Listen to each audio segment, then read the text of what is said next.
This is episode 14 of That Shakespeare Life. Hi, I'm Bart Van Ness, author and professor of English literature at the University of Oxford. Another great method for studying the life of William Shakespeare includes listening to this. It's That Shakespeare Life with my friend Cassidy Cash.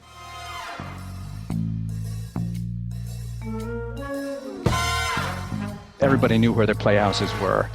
Everybody knew who the important, the charismatic, the funny, the tragic actors were playing. And when they were in town, you might see the flags above the theaters. And it was just a question of what was playing that day and if you had the money to attend. Welcome to That Shakespeare Life with Cassidy Cash. Cassidy believes that if you desire to successfully learn or perform Shakespeare's plays, then understanding the real life and history of William Shakespeare himself is a must. That Shakespeare Life is the podcast that helps you go beyond the curtain of some of Shakespeare's most iconic works and explore the world of early modern England as Shakespeare would have lived it, learning from the writers, historians, and performers who know it best. And now, here's Cassidy. Modern playgoers will be no stranger to the idea that theaters start promoting their plays months and months, sometimes up to a year in advance. There will be flyers, posts on Facebook, websites, and all manner of marketing promotion to make sure that you know a major Shakespeare production is coming up and how you can get tickets. But for William Shakespeare in early modern England, he was doing different plays almost every day. There wasn't time to promote these plays out in months and months of advance notice. So how did the world's greatest playwright let people know about his plays? Today we are joined by Douglas Bruster, a professor of English at the University of Texas at Austin, to take a look at marketing Shakespeare's plays. He joins us today to discuss the topic of one of his recent publications, The Representation Market in Renaissance London, which was published in Renaissance Drama in 2013. I'll be asking Douglas about how Shakespeare promoted his plays and how, with a revolving performance structure, how was Shakespeare able to keep the seats filled at the Globe?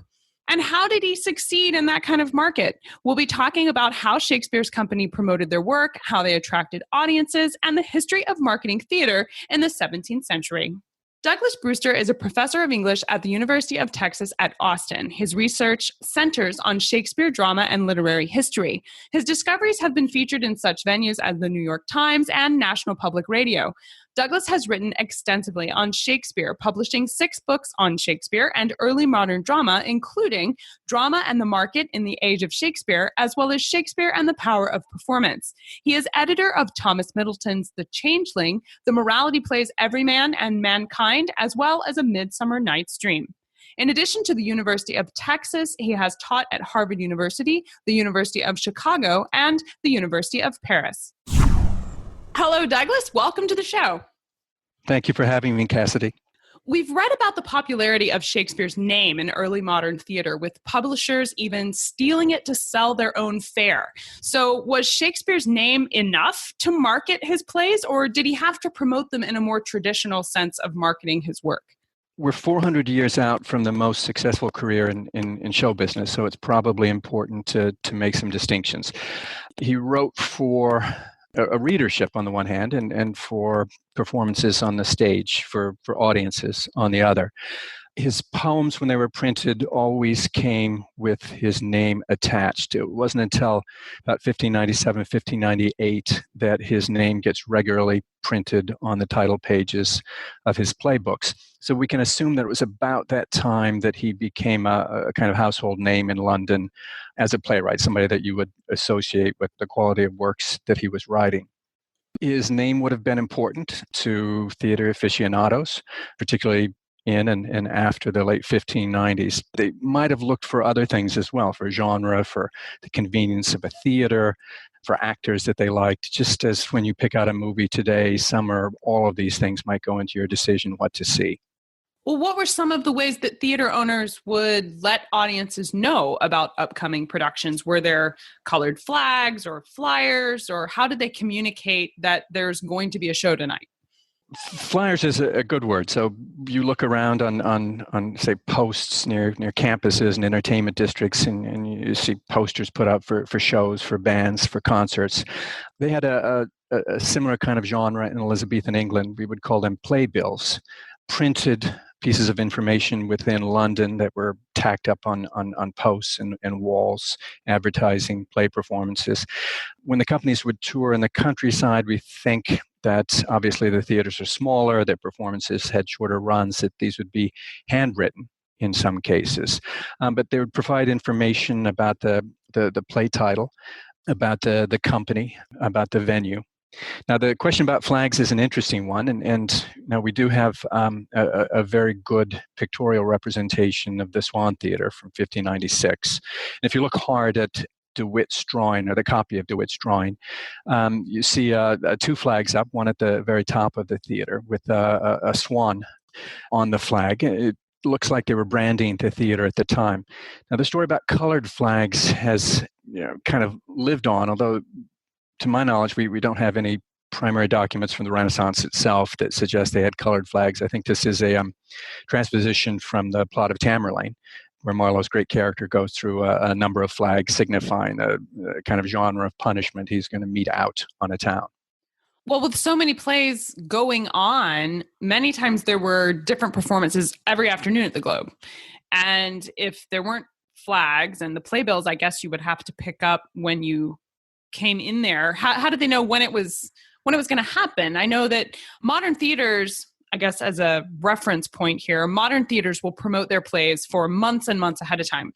But the early modern theater often had different productions every day. There wasn't time to promote this for months and months ahead of time. So what was Shakespeare doing differently from what modern theaters are doing now that would allow him to change production so often and still be filling the seats from one night to the next? Well, that's actually a really good question. Audiences are fickle, but they're also hungry enough to go to the theater perhaps when they don't know exactly what's going to be on that day. Now, Shakespeare would have been sensitive to audience demand. We know he wrote plays that followed one upon another. Think about 1, 2, and 3, Henry VI, in whatever order they came. 1 and 2, Henry IV, followed by Merry Wives, followed by Henry V. So in that sense, the audience is expecting and seeing their desire being responded to. In another sense, some of the playbills that they might have either read personally or heard described, if they hadn't been literate, would have given them an indication about genre, about the kinds of characters. Title page, A Merchant of Venice, for instance, when it was published in 1600, may give us an indication of what these playbills contained in terms of information. The title read, and I quote, "The most excellent history of the Merchant of Venice, with the extreme cruelty of Shylock the Jew towards the said merchant in cutting a just pound of his flesh, and the obtaining of Portia by the choice of 3 caskets." Now, if you think about how this was phrased, audience members are going to know it's a comedy, for it's about a merchant, but there'll also be some serious stuff in it, and the cruelty, the cutting of flesh, and this nifty trick where Portia is won by solving a puzzle. It's what we call a montage of attractions being advertised. And it's part of how Shakespeare kept things fresh and lively within each genre. Whether you're going to see a history or a comedy or a tragedy, there are going to be lots of different kinds of things in it, no matter what the primary genre. Well, I know that one of the things we do in having these conversations about Shakespeare is to try and sort through the history and find the truth of the real Shakespeare. And I know I've read that a large percentage of the working class in 17th century England were illiterate, especially farming families. They were both illiterate, and they made up a large percentage of the people who would spend their afternoon going to the theater. If the playbill was the primary way of Shakespeare sharing with his potential audience what was going to be performed at the Globe or some of the other locations where they were performing, how were these people reading this wonderful title and summary of The Merchant of Venice? Did his marketing have to take into account the fact that a large percentage of people weren't going to be reading it? Were there pictures, or how did he communicate with the people who couldn't read? Oh, that's a really good question. Now, obviously, we're dealing with a culture where the kind of literacy that we take for granted was confined to a much smaller part of the population. There are different levels of literacy, of course. Signing your name is different from reading a text in Latin or even reading a Shakespeare play. But think about the scene toward the end of Act 1, Scene 2 in Romeo and Juliet, where old Capulet sends a servant to deliver the invitation to the momentous party at his house. The servant can't read. And he fortunately bumps into Romeo and Benvolio, asks Romeo if he's literate, if he can read. And after a little bit of teasing, Romeo reads it for him. And there are essentially 23, 24 people on the list that have to be invited. Just the names, no addresses. Romeo reads the names out to the servant, and we are left to assume that the servant hears the names, can remember them, and without the aid of any street addresses, has got enough practical knowledge that he can get to the various houses, remember the people whose names that he's heard, and invite them to the party. So the kinds of skills in memory and the kind of verbal imagination and practice that's more difficult for us with print, with computers, with GPS. All those kinds of things were kind of done in the head by early modern people. And I think that scene's a great example of how somebody who couldn't read might ask somebody who could what he or she might expect to see in the theater that afternoon. So it's a very communal, society-based communication. Yeah. Exactly. I think news about plays must have spread in a very similar way. Everybody knew where their playhouses were. Everybody knew who the important, the charismatic, the funny, the tragic actors were playing. And when they were in town, you might see the flags above the theaters. And it was just a question of what was playing that day and if you had the money to attend. So it was a very theater-based culture, and was Shakespeare's name, we've mentioned, was one of the draws, but did they come to see particular actors? I know celebrities today draw people into certain films at the theater. Is there an early modern comparable situation? Did people go to see Richard Burbage specifically, or were there early modern celebrities in that regard?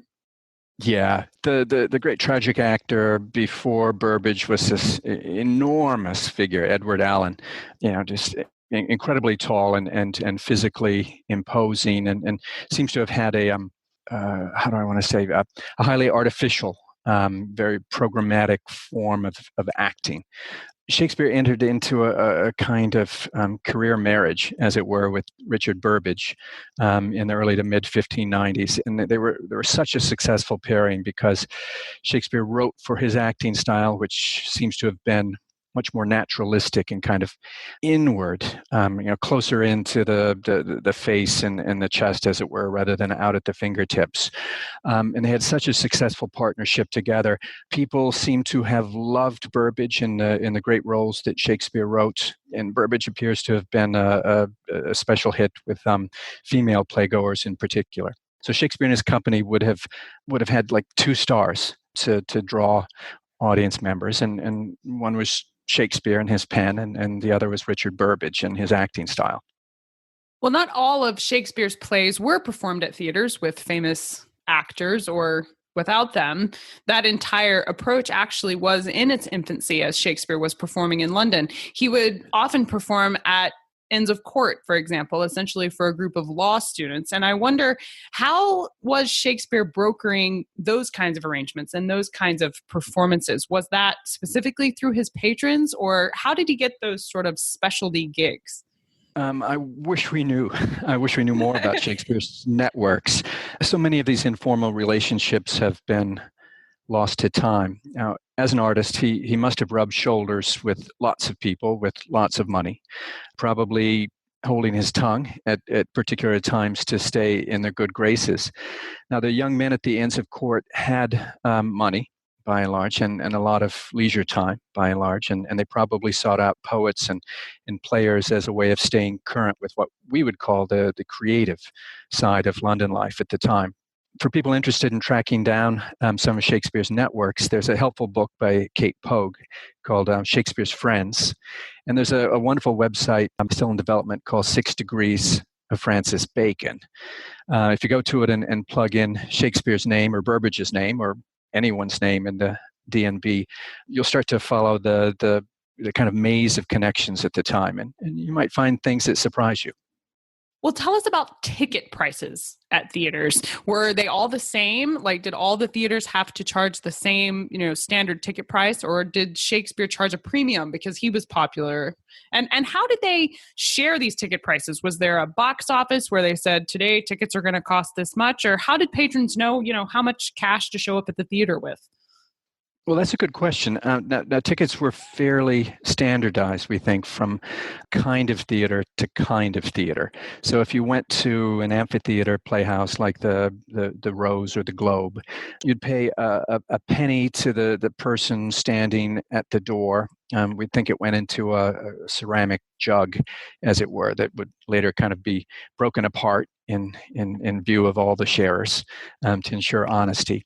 You'd pay a penny to get into the theater itself, to stand in the yard, another penny or pennies to gain access to the galleries. And if you went to a private theater, like the Blackfriars Playhouse, for instance, you'd pay even more. And even once in a theater like that, you would pay additional money for the privilege of sitting on the stage, that is, for having a stool within a few yards of the actors themselves. I didn't even know that was an option. Well, it was an option, and I think that it was slightly irritating to the actors. To the actors, I can imagine, to have your audience member, who undoubtedly would have to be a super fan, to pay extra to sit there, for sure. Yeah, and I think it's partly why whenever Shakespeare incorporates aristocrats into his essentially on-stage audience, think about A Midsummer Night's Dream, think about, well, even the Tempest for that matter. He will poke fun at the elites and their kind of witty superiority to the production itself. So I think there was a little bit of tension there, but on the other hand, these figures are, how do I want to say, tastemakers in society. They're sitting up on stage so they can show off their clothes, and they might have been exactly the kinds of people to invite the actors to the Inns of Court itself. I see. So it was political positioning as well on both sides of that particular seat. I believe so. We always hear in modern times that businesses should consider location. This is, you should always pick your business location.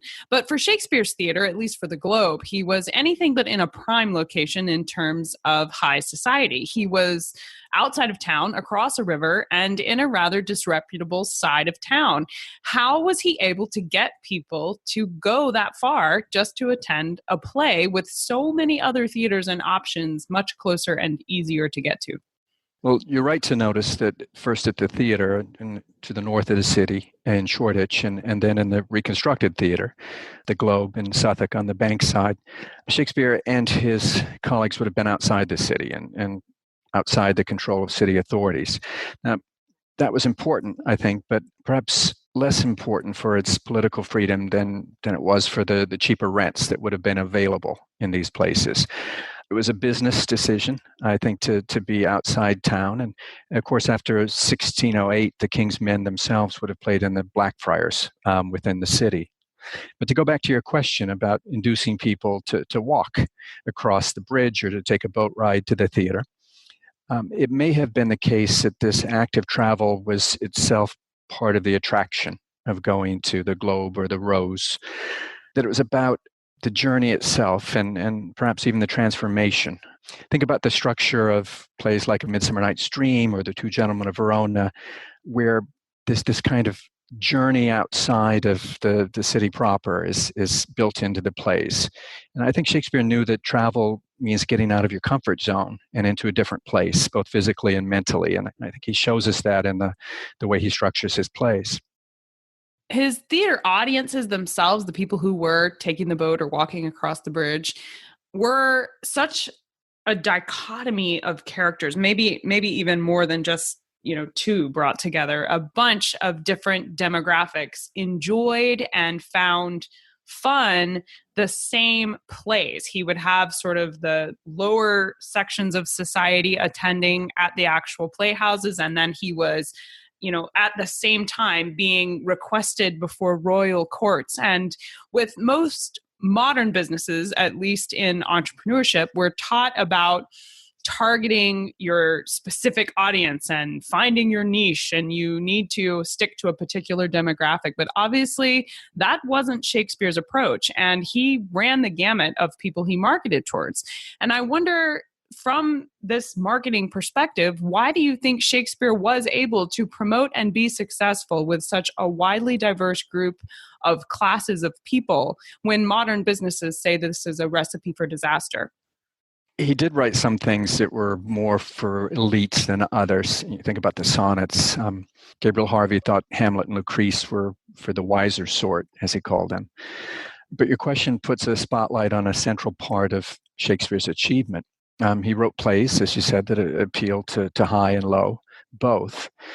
And I think for one answer to the question, how was he able to do this? You have to look at his experiences. He was the only person in England at the time who acted, wrote for, and had a shared interest in a theater company. That is, he was the only man of his time to do all three things. He was also a country boy who had made his way into London itself, into the highest reaches of English society. He had some access as an artist to the aristocracy. And all of these things must have contributed to the encyclopedia that are in his plays. You open up a play like Hamlet, open up a play like King Lear, and the whole world seems to be there.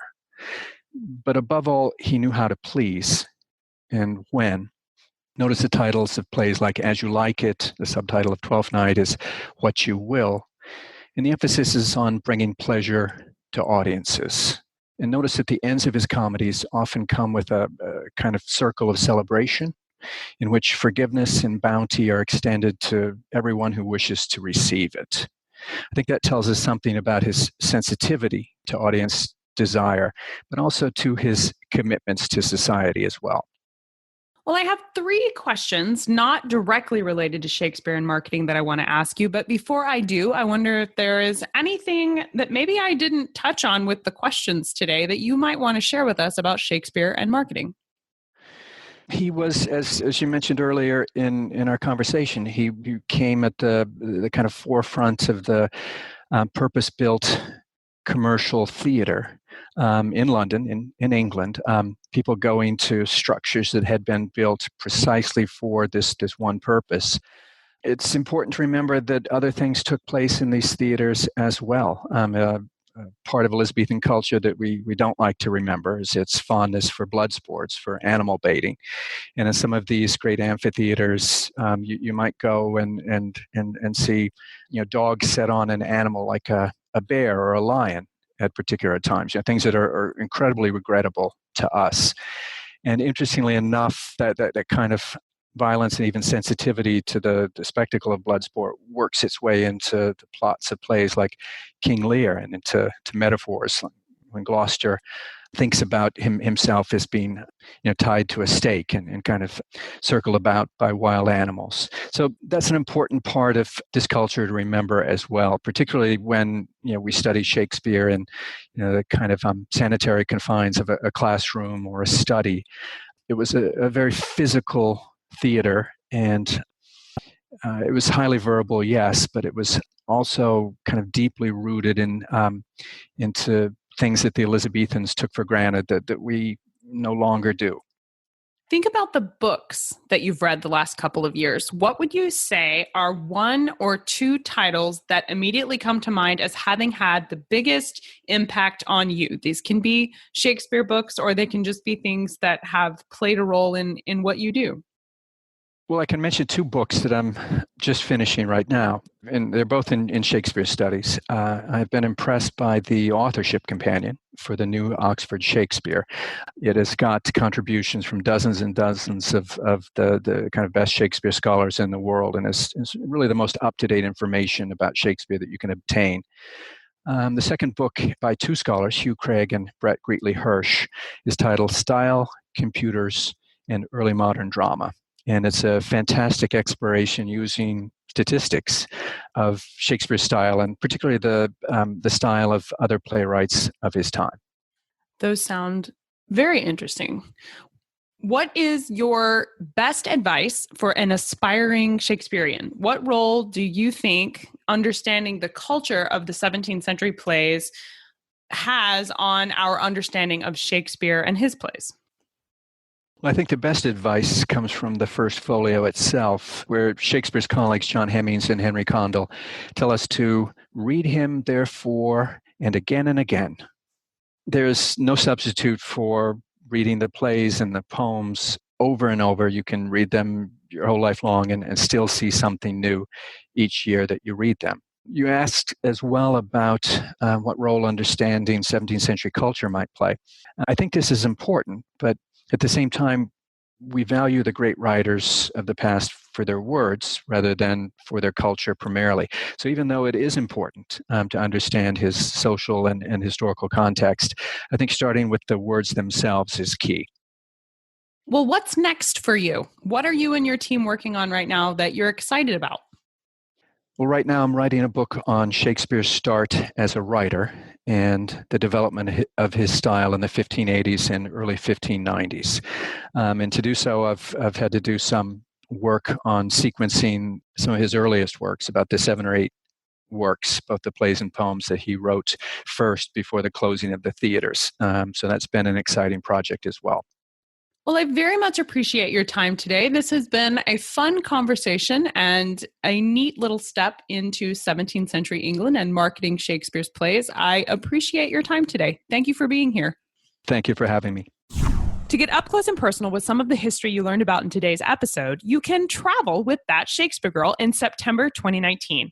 I have partnered with British History Tours to offer the ultimate Shakespeare experience. It's 8 days in London and Stratford, seeing where William Shakespeare worked, lived, and how he built his enduring legacy. We'll see places like the Globe Theatre, and you'll learn all about staging and performance and his life living in London and Stratford. To get all the details and to sign up to be notified when tickets go on general release later this year, visit cassidycash.com/travel Shakespeare. Thank you for listening to That Shakespeare Life. As always, the best conversations happen after the episode over at cassidycash.com. Become a part of a vibrant Shakespeare conversation by adding your voice over at the website. Until next time, remember, when you want to know William Shakespeare, you have to go behind the curtain and into That Shakespeare Life.